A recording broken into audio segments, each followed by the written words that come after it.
I would like to call to order the Monday, April 20th meeting of the Monona City Council. Will the clerk please call the roll? Alder Coor.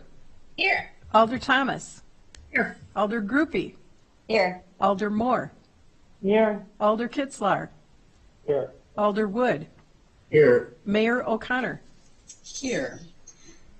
Please rise or whatever you want to do for the Pledge of Allegiance. Looks like Ryan has a flag, so I pledge allegiance to the flag of the United States of America and to the republic for which it stands, one nation, under God. visible with liberty and justice for all. Good job, Mom. Yeah. We have two sets of minutes. Is there a motion to approve the minutes of the March 16th meeting? I move. Second. Second, any corrections or additions? I had one thing, Joan, on page 4. Let me just find it here. Nothing big, but in the second paragraph, last line, Strand Associates wanted more inspection hours for fear of covers being cut. Is that supposed to be corners, maybe? Corners, yes. Yeah. Okay. Anything else? Okay, all in favor of approving the March 16th minutes, say aye. Aye. Aye. Opposed? Minutes are approved. Is there a motion to approve the April 6th minutes? So moved. Second. Any corrections or additions? All in favor, say aye. Aye. Aye. Opposed? Minutes are approved. There are no appearances. Mayor, correction, remember there I'm was... sorry, we did have that video, didn't we? Brian, do you Yeah. want to? Will, is that something we can play? Yep. Okay. Will's going to play the video. So we received a public comment that I forwarded down to you from Sally Buffett, providing kudos and thanks to everyone who worked on the election, but specifically the city clerk and the deputy city clerk. So Will's going to try to play that here for the viewing audience. So I guess I'm going to share my screen. That's about the best I can do. That's fine. And then people can watch that way.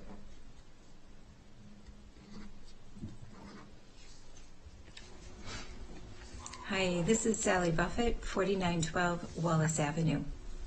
Nothing about this April's election was typical.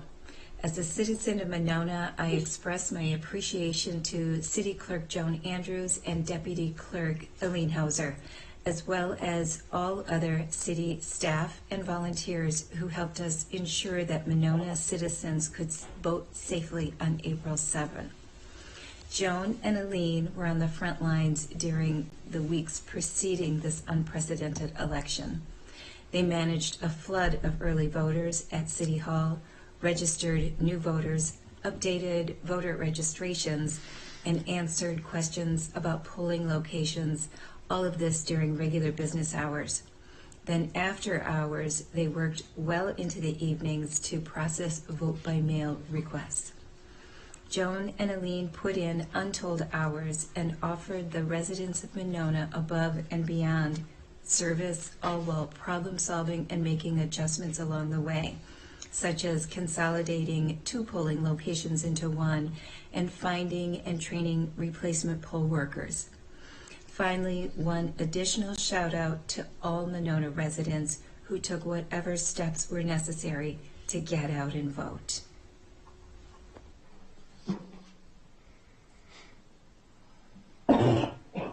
Here, here.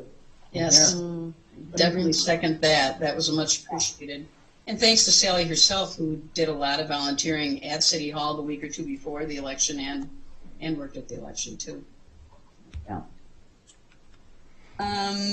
There's no public hearing, no consent agenda, no unfinished business. Under new business, item G2A, consideration of resolution 20-4-2403, approving a memorandum of agreement between the Wisconsin Historical Society and the City of Monona for the completion of a historic preservation project put forth by the city planner. Thank you. Coleman. Thanks. Good evening. I just wanted to give a little overview of the grants and a little background for you before you make the decision. So this is really building on the 2018 report that was done, the study that came out at summer of last year, 2019, really had taken a full inventory of all the properties, both residential and commercial, in the city of Monona, and listed some that were potentially eligible for National Register nomination.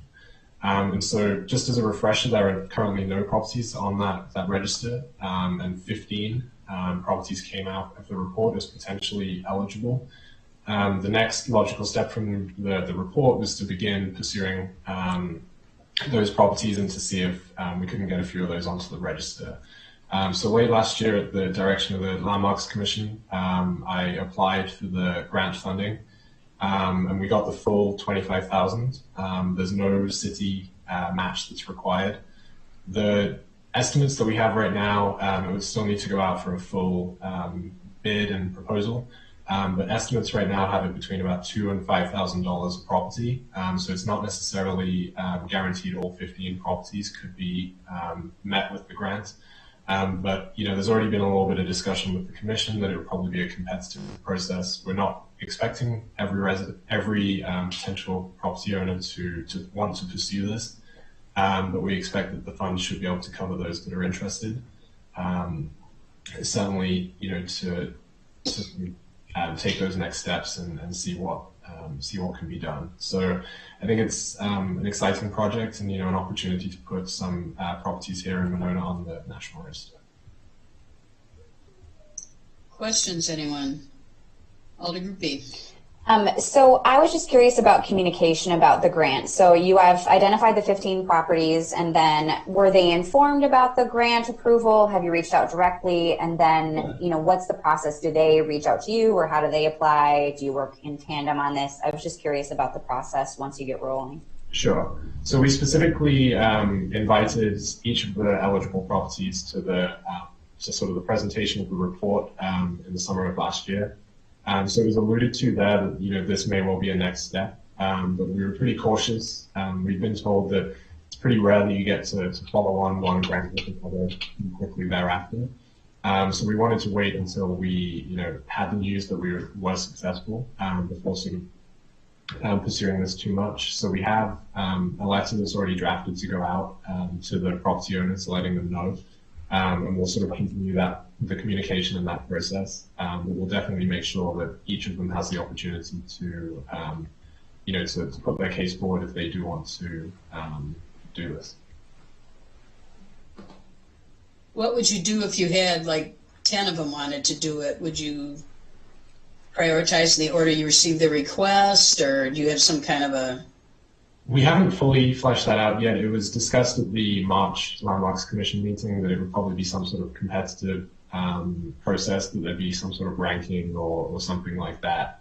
We could finalize that certainly once we have the pricing and things to really understand quite how many applications, if there would be sort of a more demand than we could proceed with.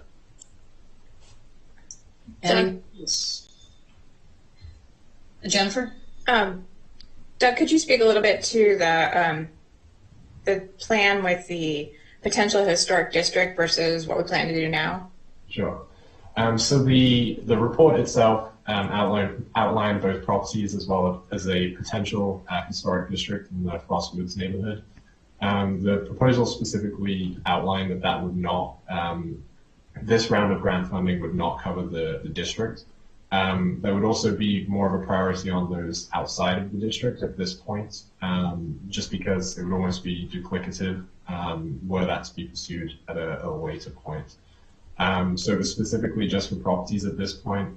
It was agreed with the commission, the Landmarks Commission, that this is a good primer for a potential district if and when, but at this point it would just be individual properties. So, Alder Thomas and then Alder Moore.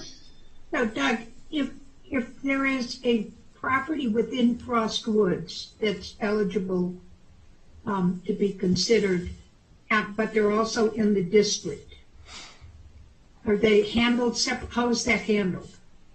I think it would all come down to the, and this is not finalized yet, but I think it would all come down to the scoring, depending upon the interest of other properties, that it would most likely be a little bit lower than potentially a property outside of the district, but it would just depend on the volume of applications and interest, I would say. Nancy? Yeah, so knowing that the national designation carries with it a lot more stipulations in terms of what's possible with that property, I'm assuming that all the potential properties are familiar with the national standards before they're even considering what, because that's certainly, if I were a property owner, that I would want to know exactly what those standards were before I even considered applying for that money. Certainly. So that was a big part of the presentation that was done last summer. It was in partnership with the State Historical Society. So they had done a lot of educational outreach in terms of what those stipulations are. Basically, sort of a Q&A session, as well as some myth busting in terms of some things that are true and that aren't true with National Register. So I see this potentially moving forward as really definitely education going out. I'd suggest probably in the letter that goes out to the property owners, trying to gauge interest. I think that should probably be a part of the initial letter to let them know quite the parameters that they may fall within. Kathy? So I have another question about, this has more to do with the district than the homes. But it has to do, if we're talking about doing a sidewalk, there's a wall there and it's in the district. Does any of this historical stuff of the district impair our ability to make changes to the landscaping, or is it just the house? So I think there's two parts to that question. I think firstly, it would need the district, to be in place for that to come up. But my understanding as well is that for the most part, these specifically outline whether it's the property or whether it's a site. So if it's a property, then it may well just be the primary residence. But if it was more all-encompassing and it was more of a site, I would imagine that's where a wall or something like that would come in as well. I think we need to pay attention to that. So, Anyone else? Bill, did you get a chance to look at it? Yeah, I did, Mary. There's nothing in there that would cause me to not recommend approval, but there are three things that are probably worth pointing out just because they are significant. The first is the deadlines on this thing are mandatory. The deadline for final approval of everything is September 20th or 30th of next year. There is no force majeure clause in here. So in the sort of COVID context, we need to be pretty sure we're going to be able to get it all done by September 20th. It does say that extensions can be granted for extraordinary situations, but that's ultimately if the historic preservation people determined that it was extraordinary. So we really have no right to an extension. So I would just caution you to be real careful about that September 30th deadline.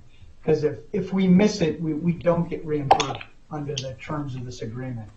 The second thing is that we're required to comply with federal competitive procurement requirements. In Wisconsin, under Wisconsin law, we wouldn't have to do any kind of bidding for professional services, that sort of thing. Here, they're implicating federal law, so that would be the Davis-Bacon Act. So to the extent we're going to hire consultants or any other professional providers, we're going to need to abide by that. The last thing is a minor thing, but it's worth pointing out. Any announcements, news releases, anything, have to give acknowledgement to the federal grants. So, Doug, when you're putting together, any information or documents about this, make sure to give acknowledgement to the Historic Preservation Office. sure. Other than that, I didn't see anything problematic, though. Thank you. Thanks. Ryan, did you have a question, or were you just reaching for something? You're talking to me or Ryan? Yeah, Ryan Clearingball. Anyone else have a question? Jen? I do. Yep. Jennifer? Would it behoove us to go back to the Historical Society and see if we can get a force majeure clause put into the agreement? In this environment, I think it would behoove us to do that. Whether or not they're willing to do that, I don't know. These tend to be fairly standard, boilerplate agreements for them. They don't want everybody having a separate agreement. But before we sign it, I think it would probably behoove us to contact them and just see. This COVID stuff is just so new, and we really don't know. And I'm troubled by the fact that under the terms of this, if we blow it by one day, we don't get reimbursed. Yeah. I know we're including it in all of our agreements for the university, so it makes sense that we would extend it to the state. Anyone else? Okay, thank you, Doug. Thank you. Next and final item, discussion and update on staffing, budgetary, and city operations. I'm sorry. Did somebody say something? Okay. Contingency plan for COVID-19 put forth by the city administrator and finance director. Ryan, I know you want to talk a little bit about what's going to happen with the library. We'll just do that after this. Thank you, everyone. So what I want to do tonight is just give you kind of a high level overview of where we're at and where we see some trends going over the next couple months. I've asked Mark to be on the meeting tonight to provide kind of a high level overview of the finances and what we're seeing in terms of trends there. So I'll hit a couple of high level bullet points, turn it over to Mark, then we'll come back to me and to Ryan for some other comments on kind of the operational side of things. So in terms of the financial impact of COVID on the municipal finances, really what we're seeing is, and Mark will get into more detail, a downward trend in some of our revenue streams. And what that means is we will likely need to utilize some portion of the city's undesignated budget reserve to offset some of this revenue loss. The good positive piece of news is that we are at about 30% for our undesignated fund balance. So that is a cushion that we have to utilize in this case. And as Mark will point out, that's why you have a rating A fund. So that's something positive. We're in a much better financial position than maybe some other communities are. But in order to kind of maintain a tight rein on expenses going forward, at least through the rest of this year and potentially into next year, we will be instituting a hiring freeze for all non-emergency service personnel.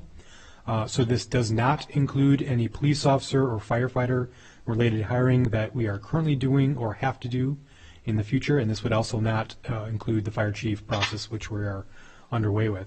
It's all other non-emergency personnel we would institute a hiring freeze for. Looking ahead a little bit forward to the 2021 budget process, as that's something that we would normally be starting here in the next couple weeks.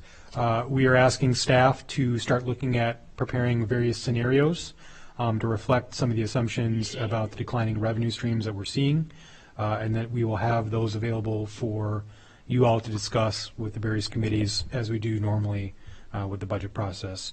And again, we'll have more information to share on that in the coming weeks and months as we get into the meat of the budget process. And then we'll talk about this more at our next council meeting, but again, the plan is to, as we've done with the last couple council meetings, to continue and extend the normal wage and benefits payment coverage for all of our employees, regardless of classification. We would continue that from May 5th until at least May 26th, when we are assuming, at least at this moment, when the Safer at Home order will end. If that assumption changes based upon new information, we'll obviously keep the council informed, but that'll be coming forward to you at the next council meeting for your consideration.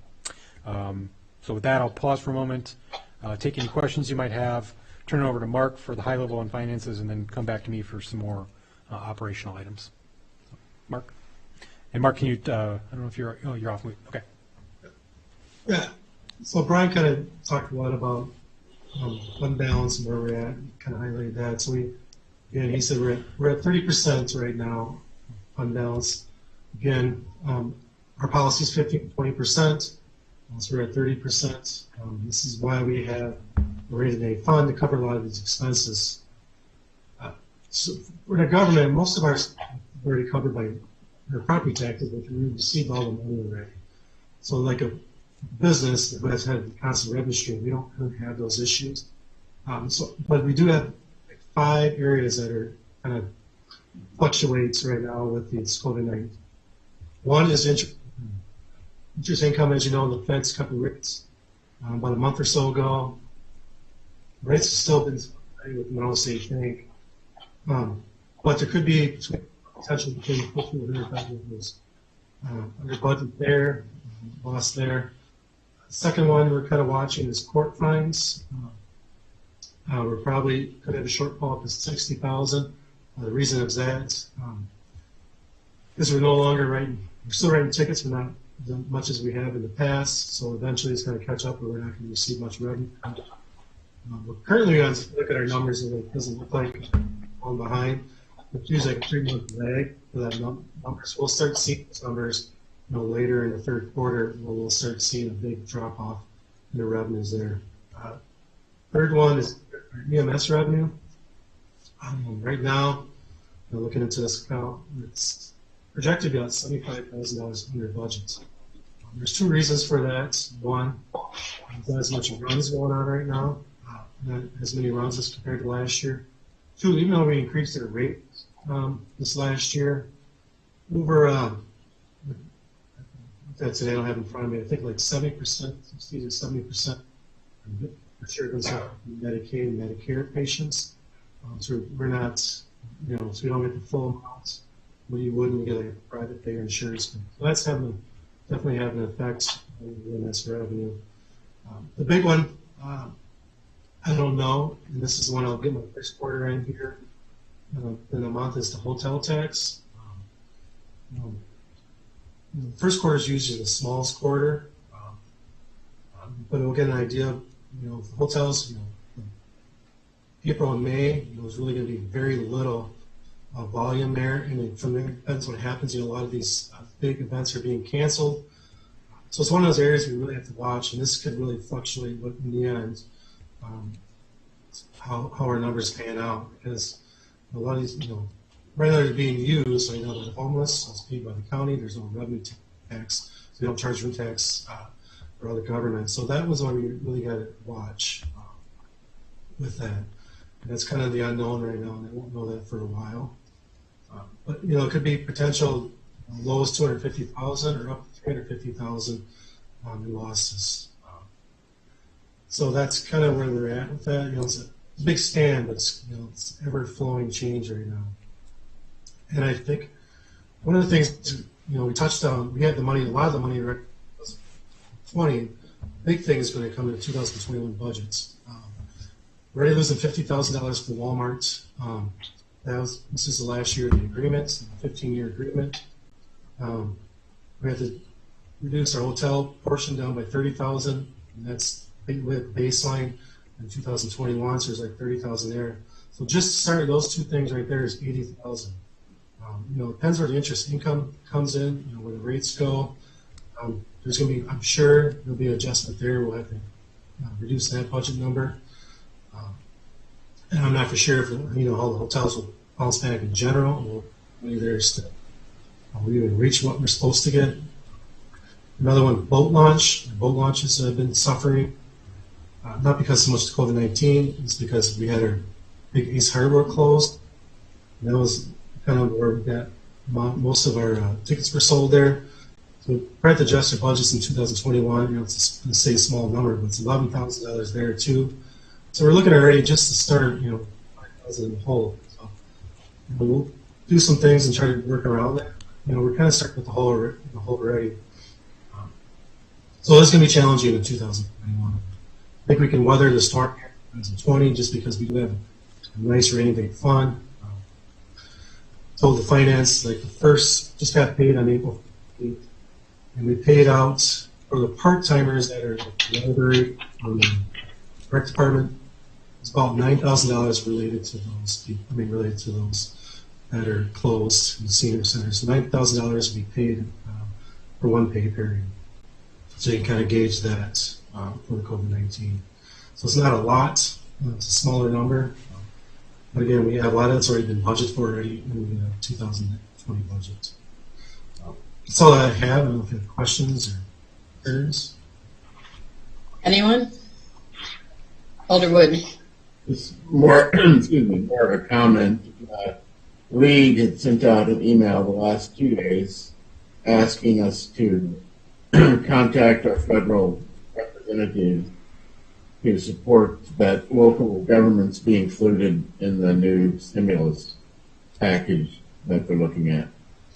I saw tonight, or read somewhere today, they passed, or ready to pass it. It's not in there right now, so. They haven't agreed. They hadn't come to an agreement at like 4:30 this afternoon. But Yeah. but they that looked like it was going to be included. You're right about that. So I thought they talked about doing that the next round. they did, but I think the Dems are trying to push getting something in now. They've done things for in the first round. It was good. They put in money for cities 500,000 and above, and then they were talking about 50,000 and above, possibly in a second round. And of course, none of that would do us any. So yeah, if you want to send something to Congressman Pocan or either of our senators, just urging them to, probably wouldn't hurt to send them something now, even if And they Representative they're Pocan, already starting to work on the next bill. That's my understanding. and Representative Pocan will also be having a virtual town hall later. I'm sorry, you're breaking up. I said Representative Pocan will also be having a virtual town hall later this week to hear that message as well. Yeah, and I actually asked him about it at his last town hall last week, and at that point he said no. Anyone else? Nancy, did you? No, well, I was, I'm assuming that there are some savings, and maybe not significant, because obviously we're still carrying staff appropriately, but I'm just thinking that besides some part-time parks people that you referenced, that we've had and are going to continue to have a lot of events that we're no longer running, I know certainly my personal burn rate has gone way down since I'm not, so I'm not going anywhere, doing anything, going out, and I'm assuming that's also the case for us. Yes, and we talked about this a little bit at the finance, and I have to bring it up. These areas of savings, no cost, gas, we're not using our vehicle right now for a lot of activities. We're not doing court right now, so juvenile court dates, so we don't have a lot of court costs on there. So there is areas of savings, and our department heads are very good at looking at ways to save money. So I do believe expense-wise, we'll come in. Hopefully, we'll come in under budget a lot of our accounts. So there's areas we're looking at. There are two right away. That would be the court costs and gas costs for sure for saving. And it goes as far as like those programs, like for rec departments. If you have any more rec departments or rec programs the rest of the year, we have enough that we budget the cost for basically our supervisors. So we wouldn't be losing money if we didn't do any programs. So if the pool closes for the whole summer, we're not going to lose any money. As far as going in the hole that way, we'll probably break even. So things like that. The biggest thing for the rec department is the after-school program was kind of the account that kind of covered a lot of extra things in Jake's budget. But I doubt we'll do a lot of special events just based on what we've been hearing. So we won't have those expenses. We also have those revenues. But we should break even in the rec department if we don't do a lot of those activities. So there's savings there. It's not. There is a concern now if you do a lot of these things and we don't have that money coming in after school program, then we lost this. Okay. Anyone else? Okay, well, thank you, Mark. Should we just have Ryan do his update now on the library? Sure. Is that okay, Ryan? Do you want to? Sure. So we can all borrow books now? Well, kind of. I just finished my last 2 library books yesterday, so. Oh, well, good timing then. I'm ready. So just to give you a brief kind of update of what the library's been doing up until now, we have been providing as many digital resources that we can. We've been promoting the ebooks and e-audiobooks, which is either Overdrive or Libby, which is Overdrive's app. Been promoting that heavily. We've been promoting our databases. We've added databases such as Creative Bug, which is just online professional classes of different crafts. We've also added, Ancestry.com was opened up where you could use outside of the building. We've had it for years, but you had to come to the library to use it. Now you can search for your family trees at your home. And we just started RB Digital, which is an online magazine service. So you could read New Yorker, Us Weekly, National Geographic, I think a few hundred other titles online. And we've also been discussing, the summer reading programs coming up, which is arguably the library's biggest umbrella program, and that's going to change. So at least for the first half, it's going to have to be all digital, and we were planning for it to either be completely digital throughout the summer or maybe opening it up to some physical stuff in the end. We're still working through that. Regarding the governor's, to us, somewhat surprising language detailing that libraries could offer curbside pickup. I actually coincidentally had a meeting with other Dane County directors, and it looks like every Dane County library is going to be providing this service at some point in time. It can't be offered until after the original order is finished, which I believe is April 25th. I don't believe very many libraries will be offering it right off the bat. We are looking at how we can offer it hopefully sometime next week. I have a board meeting tomorrow night, so I'll be speaking to the board about it. I'm also talking to my staff. For me, the highest priority has always been safety, both for staff and for the public. And so for the curbside pickup, I need to figure out logistically how we can provide a service like that where we can offer the library's items while maintaining staff safety and those that are coming safety. So, again, everything comes down really to the logistics of it. Are we going to have it at the lower level with our horseshoe parking, having people kind of like circling down and going down, or circling up and going down? Are we going to offer it at the upper level where it's within eyesight of staff and we can have people kind of pull in? We don't know yet if we're going to offer it in like 10-minute by appointment intervals, or if we're going to have like a longer set of time. And we were talking to patrons and saying, okay, well, you should come by between the hours of 1 and 2 p.m. Pull up, staff member's going to walk out, ask for your name, you say your name, we'll go back in, retrieve your items, and somehow do an exchange. Or what I'm really trying to do is figure out an exchange where really there's no like hand-to-hand passing off. It's at the Dane County director meeting today, actually we had someone from the public health on. What they recommended was you have them like pop their trunk and you can put the items in the trunk and they close their trunk. They also recommended that you can use cloth masks. They figure it is 75% effective. Primarily it's effective if you have it and you're not asymptomatically and you're not spreading it, but it also, is a little bit preventative. I've ordered like 300 plus disposable gloves for staff to use, as well as some Lysol wipes, and working on getting masks also for staff. And there's some other thing. Oh, and they also suggested that when you start having staff come to work, the best practice is also to take their temperature. So I've ordered a scanning thermometer that you can do from a distance to make sure any staff that comes into the building will be without a temperature. And so currently right now we're looking to see what staff is able to work at the library to offer this service. I actually do have a relatively high number of staff that are considered high risk or immunocompromised, and those staff will not be doing the service. But I believe we have enough staff to actually offer this service. Again, it's just looking at how many days we can offer it. I would guess between 3 to 5 days a week. But it won't be probably the entire hours that the library normally is open. So we're going to have windows of time for that. After we get all that established is then the communication to the public and letting people know.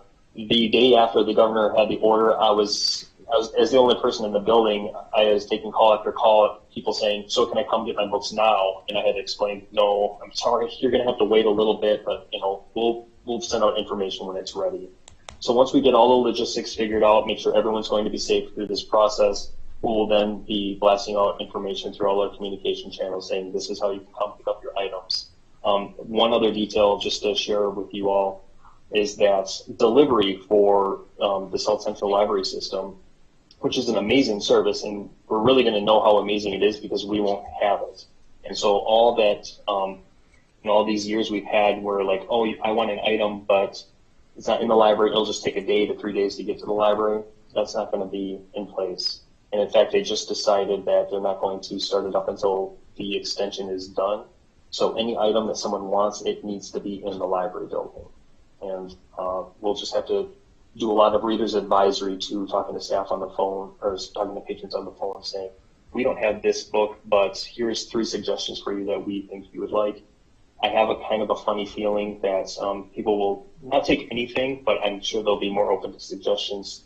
Mara Connor, you just read your last 2 books. I'm sure you'd hopefully take a recommendation that I would give to you or 3, and then afterwards you can say I was right or wrong and that you would like it. Did you have any questions at all about that service and or anything else that the library is doing? Alder Fitzlar? Not that you're asking us for ideas of how to orchestrate it, but the Dane County Farmers Market had a good idea where you have your last name on a big piece of paper that you put on the window so employees don't even come to your car to ask you who you are. You just grab it, and then you either have to pop the trunk or roll down your back window. And they don't allow passenger-side windows. Okay. So I thought that was interesting. That is interesting. Something else that reminded me that the directors discussed is normally we're really careful with making sure, through this interaction, there's going to have to be, the patron's going to have to call the library really, or email correspondence and make sure that we have the item and we are really engaged with what you want and when you can come get it. At that point, the items are going to be checked out to you, and then we're going to make that. So there's no going to be like, give us your library card to check them out. And at first there was a little bit of concern about, well, you're handing off items without technically verifying who it is. But we're using some of the strategies that the food service has already started, maybe getting like the make and model of the car that is going to be there, just really a last name of who it is. It's not going to be as strict as our normal day-to-day operation, but we feel that's a necessary sacrifice to make sure that there's no handing of cards or anything like that. And Ryan, you do not want people to return books that they have right now, right? Thank you. Yeah, thank you for mentioning that. So currently, as of now, we'll be offering the curbside pickup, but the returns are still going to remain closed. I'm working on that'll be like a part 2 stage of this. When we do open up the book returns, it's going to have to be like a staged quarantine. So all the items that are returned each day, they're going to have to find a spot in the library and sit there for about 3 days before we can process them. And I want to get this in place and established first, and then once that's kind of going without any hiccups, then we can look at how we can do returns. And all the items have been extended by SCLS for like another month, so no one has to worry about any kind of late fees. Well, not at Monona anyways, but lost fees or anything like that. Anybody have any other questions? We recognize that, I was actually talking to Diane, too, the Senior Center Director, we're offering as many services as we can to the community, but what is missing is that physical service that is so vital, whether it's just one-to-one interactions, as people do tend to get lonely. Technology is huge, and I find it's tragic that so many people are getting to be unemployed, and to apply for a job, you have to pretty much do it online. And for so many people, they don't have that at home. And we've been trying to figure out a way to provide that service, and there really isn't one right now. The next phase after all this is probably opening up the library to a limited number of people. And that was also discussed during the meeting that, the path towards the safer at home order is probably going to be rolled out in reverse. So 100 people, 200, and so forth. And we're probably going to have to establish that somehow in the library, as well as possibly having plexiglass in front of the desks like the grocery stores do and other places of business. And then we're going to have to limit the amount of people on the computers. But we're looking ahead slowly and surely to see how we can get people back into the building and access all those other resources that we have in the meantime, we're just trying to do what we can online. Another thing I forgot to mention, like story time, for instance, Karen has been doing story time over Facebook Live. And that, we've been receiving a lot of positive feedback on that as parents are slightly exasperated from time to time, and here's something that, their children can both enjoy, but also learn some early childhood literacy. But you can definitely see there's something missing with that face-to-face. So once we know that we can have that and everyone is safe, we will provide it as soon as we can. So this is a good kind of practice or a stepping stone on how we can provide a physical service again. Any other questions? That's it, Kathy. You can send your husband story time. Right. He's already using it. Anything else? Well, thank you, Ryan, for all the thought you're putting into this and the planning. Yeah, thank you. It's going to be complicated. Yeah, well, thank you. And if you do have any other questions, please feel free to contact me. Email, call, or occasionally I'm in the building. Someone has to feed the fish, so that falls to me. All right. Thank you. We will move on to reports. Mayor, sorry, I've just got a couple more operational items. I'm sorry, Brian. Go ahead. Yeah, just a couple more operational items just to give the council a heads up on. Okay. So since the completion of the election on April 7th, the City Hall facility and other facilities will remain closed to the public until the order is lifted, and that's in part to keep the critical service personnel that are also in the building safe and limiting their exposure. So when we get the go-ahead from the public safety and public health officials, we will open up all our facilities again, but that likely will not be until after the order is fully lifted. We continue to deal with phone calls and emails and try our best to engage with citizens and answer the questions and be as responsive as possible. And we have a mixture of staff that are physically working in the facilities and some that are working remotely, but the goal for wherever we're working is that everyone is doing their best to be as responsive to citizen inquiries and questions that they get. As you may have seen in the news today, Governor Evers announced the Badgers Bounce Back Plan for a phased reopening of the state. We will continue to monitor this plan and how that may or may not impact our kind of reopening plans over the next couple of weeks. Somebody had asked the question earlier about the swimming pool and some of our kind of seasonal recreational activities. As of now, there's not a timetable on if or when the swimming pool or the other summer programming will be available. That's going to depend ultimately on when the order is lifted, and there will be a little lag in terms of, say, the order is lifted at the end of May.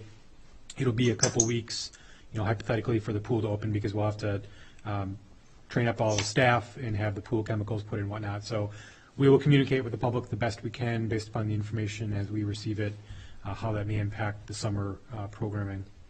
And then in addition, depending on whether or not we have any reimbursable costs, we will submit them to FEMA for potential reimbursement.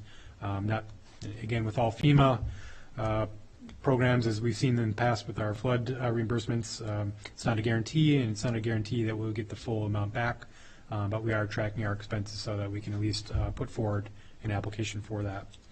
And then we are continuing our search for personal protective equipment for employees, thinking a little bit more long-term if this does extend on into the summer, fall, or even beyond that. We have a pretty sufficient supply for our staff kind of for the next 4 to 6 weeks.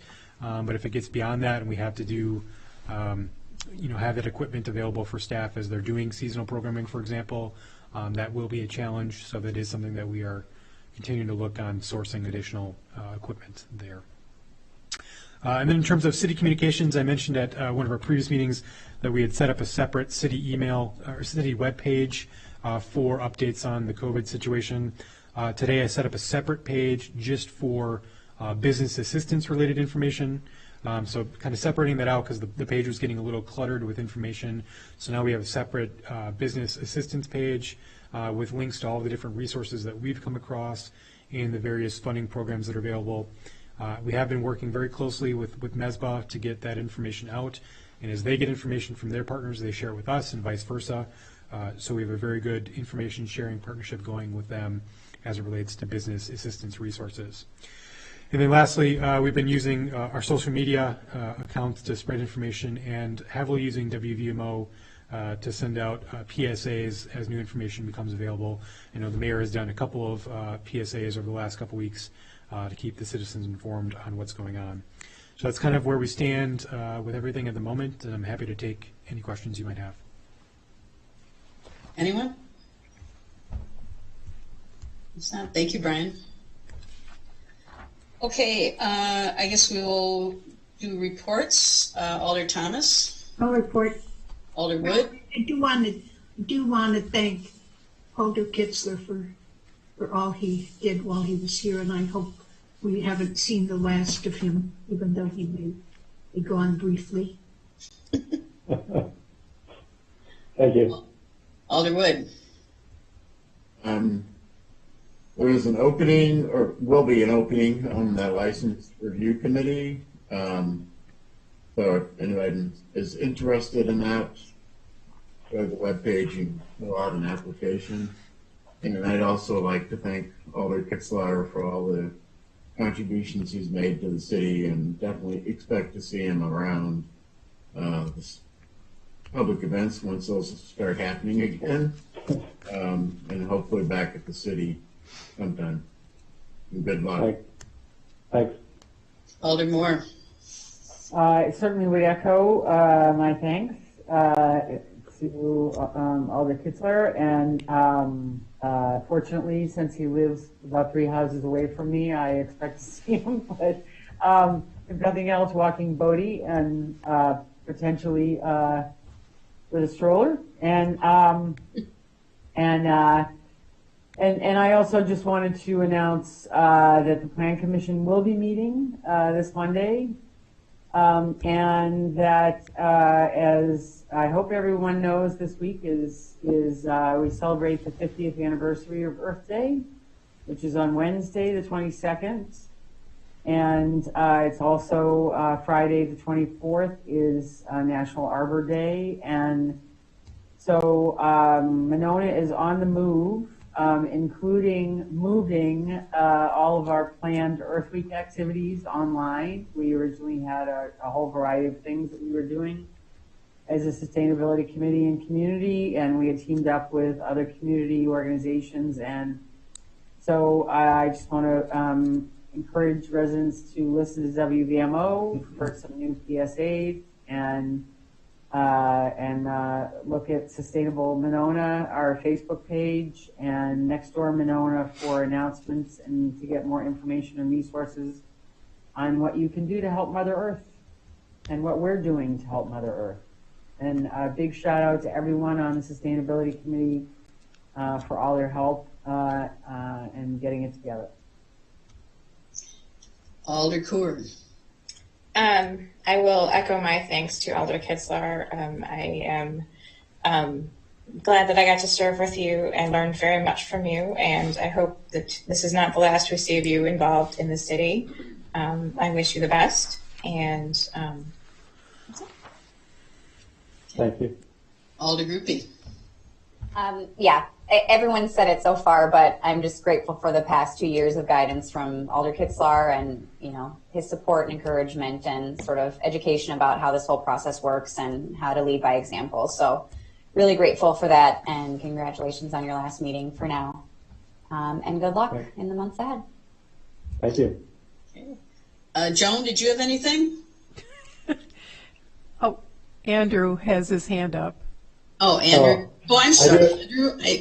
I do have so for all the extra time everybody has, I know Jake put out a call that if you do have time and you want to do some work outside, all of the parks do need some sort of maintenance, whether it's around the signs, if you have a green thumb or different things like that, and want to do some raking or planting or whatever. So feel free to reach out to Jake. He has the equipment that he'll provide you, and then he'll also tell you which parks need it a little bit more than others, so you can keep busy in that realm.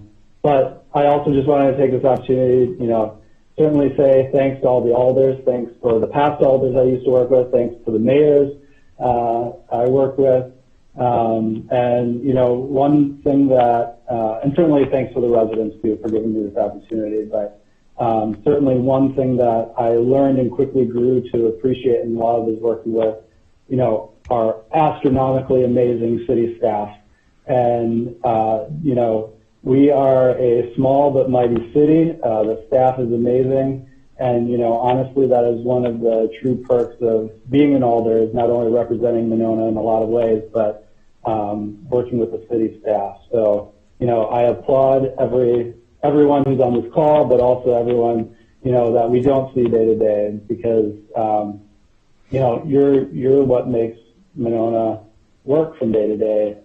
And you guys do amazing work. So I wanted to be sure to say that. And then, hopefully this is a sabbatical, but we'll see how things go. And I've really valued my time and really appreciated all the opportunities it's provided. So I wanted to offer my thank you to everybody.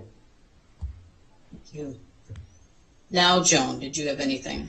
I just wanted to give a brief, just to give you a feel for what happened at the election, if you didn't already know. That in 2016, we had more voters. However, we had 2,500 more absentee voters this time. Our highest number of absentee voting in the past was 1,600, and we topped 3,500 this time. So we were really busy for 3 weeks. And into 4 weeks when it was extended to the 13th. But I do want to quickly thank especially Sally, who was out there thanking us, and she showed up randomly to help without even being asked.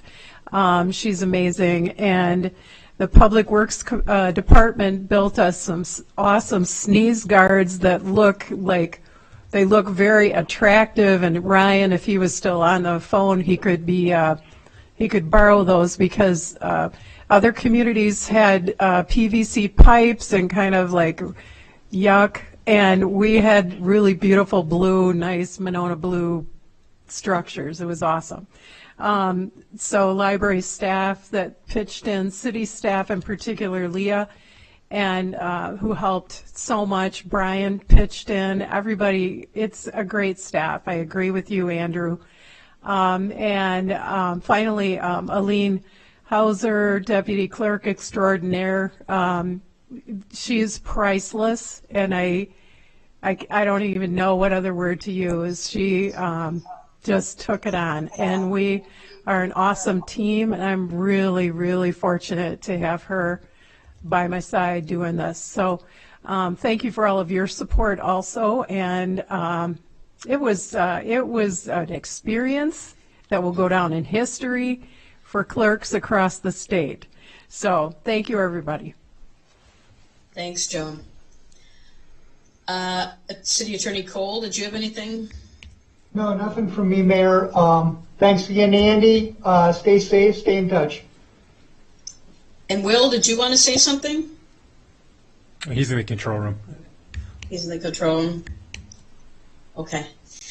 Well, I just had a few things, of course. I, too, want to thank the city staff has been wonderful. I know Brian and I have been on tons of conference calls, and I think I'm sure the two chiefs have been on conference calls. Everybody has their various associations, and everybody's really, it's a community-wide response, really, of all of Dane County, and there's just so many people working on this, providing us information, and it's a terrible thing, but it certainly has been a good experience having all the people we have to work with, both here in the city and elsewhere. Just a side issue that wasn't mentioned, I imagine most of you heard that the Memorial Day Parade is canceled, and they're hoping to do something later in the summer or fall, and aren't sure what that will be. I also want to thank everyone who worked at the polls, and I would say that the fact that Joan put the Badger books in her budget 2 years ago was like a really smart decision, because I've worked at the polls for 20 years, and I can't imagine handling all those absentees without them. They just made all the difference in the world. So, yeah, and all the city staff who came out and worked, and the residents, we had enough to have 2 full teams on both shifts, and it was quite an experience. And finally, Andrew, thank you so much. We're really going to miss you. I can't believe you've only been on council 4 years. It kind of seems like 10. And that isn't a bad thing either. You've gotten a lot done, and you've really had an impact in the short time you've been here. And I know everyone else has said it, but we hope to see you back. And I certainly will keep my eye on committee openings that I think you might be interested in. So thank you. And finally, tomorrow night is our reorganization meeting at 5:30. Look for an email from me sometime, probably early afternoon or whatever, with your committee assignments. And we'll start another year, and it's going to be a challenging one. So buckle up. Okay. We do not have any appointments tonight. With that, is there a motion to adjourn? Move to adjourn. Second. All in favor, say aye. Aye. Aye. We are adjourned. Thank you. Good night. Good night. Down at the beach. Bye, everybody. Thank you. Thank you, Andrew.